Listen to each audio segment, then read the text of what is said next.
is Reagan, and today I have a very exciting book unboxing for you. That is right, I am unboxing my September picks for the September Book of the Month picks.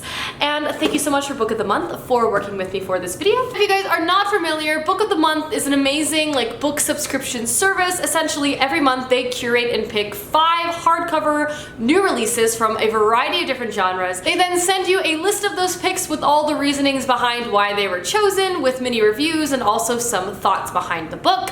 You then pick ones that you're interested in and they send them right to your door. Another great thing about Book of the Month is you are not obligated to pick books every month. You are free to opt in, opt out, just depending on which books interest you the most, which is really, really great. This particular service is a lot more affordable than going out and picking up these hardcover releases yourself. In fact, your first book is only $9.99, which is a very, very good deal, especially for some of these adult hardcovers, which can get a little pricey. But yes, I will leave all that information down below, as well as a link to their website if you want to find out more information.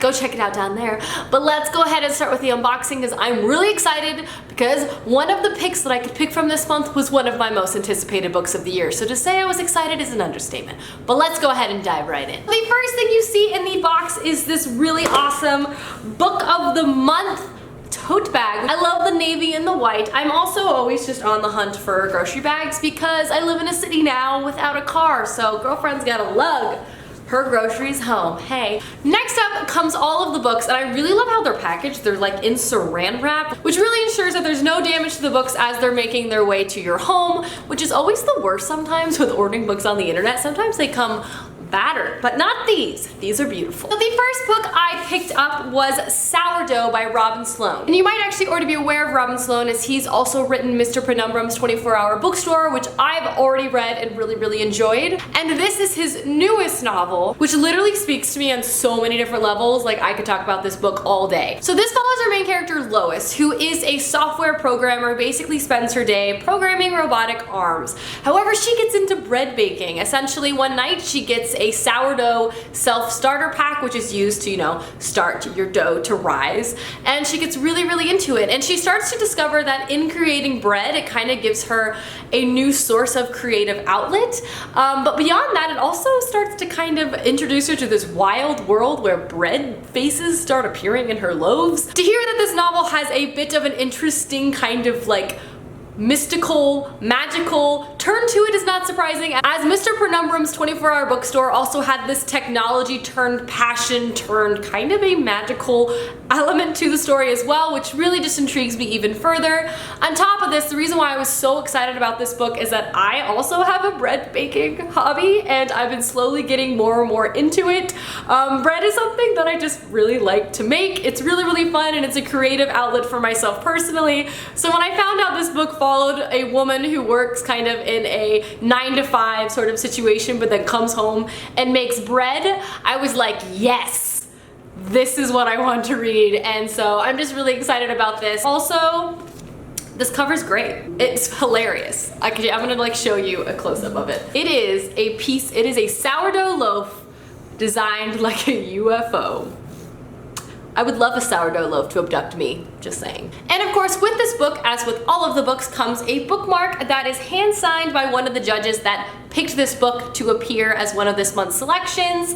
And she's basically telling you just to enjoy it, and that she really liked it, and tells me this book is gonna make me hungry, which I do not doubt. The next book is the book that was one of my most anticipated books of the year. It is again written by an author that I just absolutely love, and that book is Little Fires Everywhere by Celeste Ng. Now, Celeste Ng also wrote Everything I Never Told You, which was one of my top books when I read it. I absolutely love her writing, and this book just sounds just as intriguing, and just basically it's pulling me into its pages. This is another dysfunctional family tale, which is something that I feel like Celeste Ng writes so well, and is also one of my favorite things to read. This is set in 1990s Ohio and follows 2 families that live in the same neighborhood but are very, very different from each other. But it follows them as their lives become intertwined, and they also kind of fall apart. And this neighborhood is so orderly that even what color your house can be painted is controlled by the neighborhood committee. No one quite embodies this orderliness more so than Miss Richardson,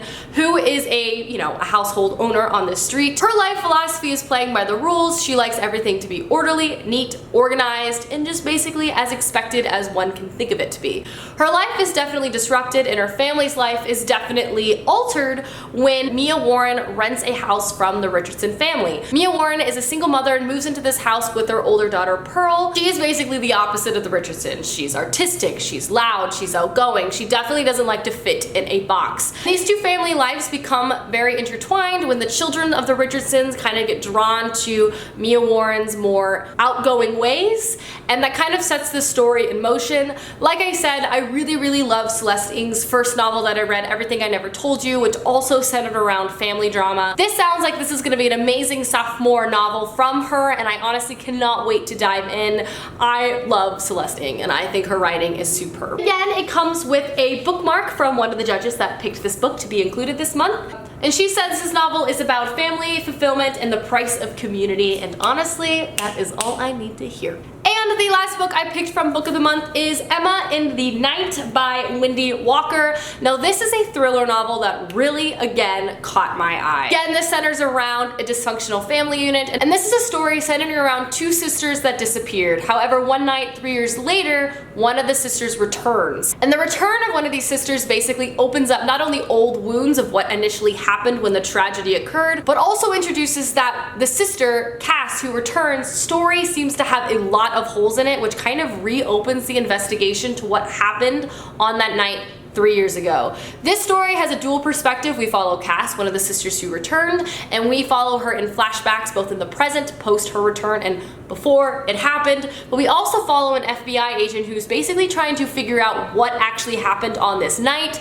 This is a thriller that just sounds literally right down my alley. I've already mentioned how I really like family stories, especially dysfunctional family stories. That combined with a thriller element and a mystery element that has two different timelines, basically I am sold and I am in. This just sounds so good and so delicious and so intriguing. I just cannot wait to pick it up. And the bookmark that came with this book is actually extra special because this novel was actually selected by a celebrity guest judge who is Kristen Ritter, who you might know from a pretty dang popular television show, Jessica Jones. Honestly, this makes me even more excited to read this book. I'm just saying, I don't know about you, but this is how I feel. You know what I mean? Alrighty guys, those were my 3 selections from the books from Book of the Month this month. Like I said before, all information about Book of the Month will be down below, as well as links to these books if you're interested in them. Anyway, I hope you guys enjoyed this video, and I will see you soon with another video soon. Goodbye!